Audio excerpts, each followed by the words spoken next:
I've been talking about the sins of the social media platforms, and I want to zoom into Facebook. Very interesting article by an outstanding journalist, Miranda Devine of the New York Post. She has sources at the Department of Justice, the Biden Department of Justice, and these sources have told her that Facebook has been spying on the private messages and data of American users, aka conservatives, and reporting them to the FBI if they express anti-government or anti-authority sentiments, including questioning the 2020 election. So think about this.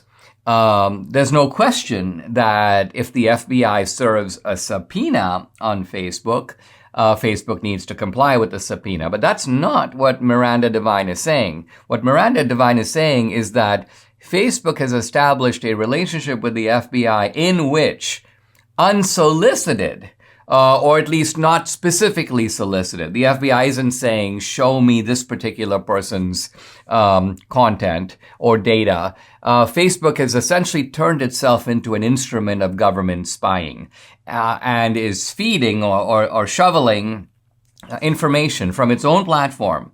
So think of how terrible this is for any company to do. They're taking their own customers in a relationship that you would think would be based on trust.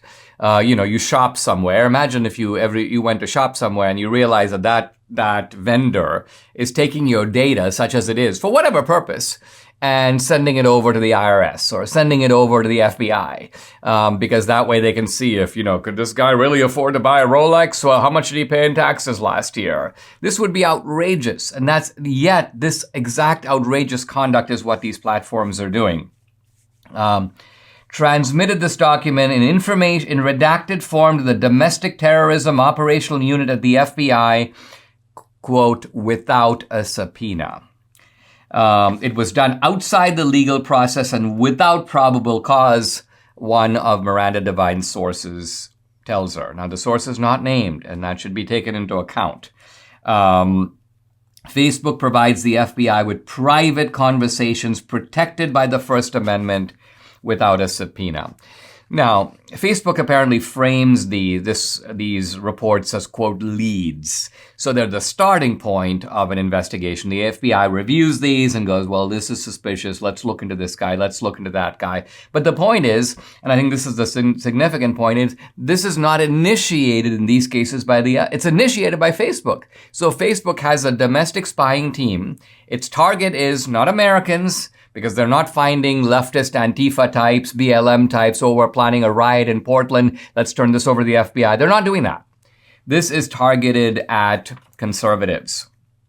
Reading from the article, the Facebook users whose private communications Facebook has red flagged as domestic terrorism for the FBI were all, quote, conservative right-wing individuals. Now, I think Facebook or Meta realizes this is very damaging, and so they're doing some pirouetting and some backward somersaults to say that they're not really doing this.